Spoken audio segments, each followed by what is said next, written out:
এমন কোনো উপদেষ্টা নেই যিনি রাত ৮টার সময় একা একা নিউ মার্কেটে গিয়ে কাঁচা বাজারে গিয়ে বাজার করতে পারেন।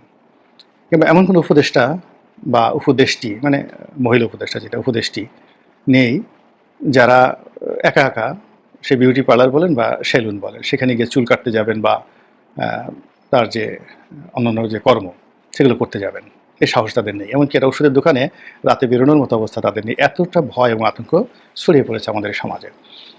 দ্বিতীয়ত হলো যে মানুষের অভাব এবং অভিযোগটা কোন পর্যায়ে গেছে আপনি দেখুন।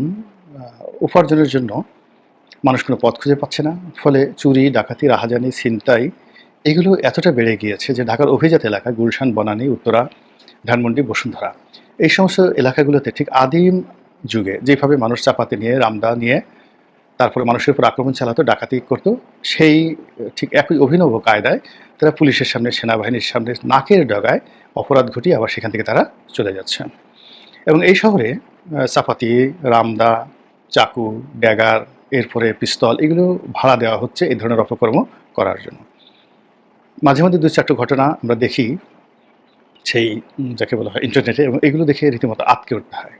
ঢাকার অভিজাত এলাকাগুলোতে বিশেষ করে ধরেন ডিওআইসি যেখানে বেশিরভাগই সামরিক কর্মকর্তারা থাকেন, তো বেশ কয়েকটি ডিওআইসিসে গত কয়েকদিনে দুর্ধর্ষ কতগুলো ডাকাতির ঘটনা ঘটেছে, তার মধ্যে বেশ কয়েকজন ডাকাত ধরা পড়েছে এবং এদের মধ্যে বেশ কয়েকজন সাবেক সেনা সদস্য রয়েছে যারা সেনাবাহিনীতে কর্মরত ছিল। তো এইরকম সামাজিক অস্থিরতা, সামাজিক নিরাপত্তাহীনতা এবং একই সঙ্গে বিচারহীনতা চলছে। কোর্ট কাছারির যে অবস্থা, মানে একজন যাকে বলা হয় বিচারক, জেলা জজ পর্যায়ের বিচারক, তিনি আমাকে বলছিলেন একটা জেলার দায়িত্বে যে ওই জেলাতে যে সবচেয়ে প্রভাবশালী রাজনৈতিক দল তাদের মধ্যে ৩টা গ্রুপ রয়েছে। এই ৩টা গ্রুপ সমস্ত উপজেলা কোর্টগুলো, জেলা কোর্টগুলো তারা নিয়ন্ত্রণ করছে, কে জামিন পাবে, কে পাবে না। এবং এগুলো সবই করছে তারা টাকা পয়সার মাধ্যমে এবং লেনদেন করার পরে এসে যারা এই কর্মে নিয়োজিত, বিচার কর্মে নিয়োজিত সিনিয়র জুনিয়র সমস্ত বিচারকদের উপরে রীতিমতো মানসিক টর্চার, যে কাজগুলো করতে হবে, আদারওয়াইজ আপনি এখানে থাকতে পারবেন না, বা আরও নানা রকম কথাবার্তা।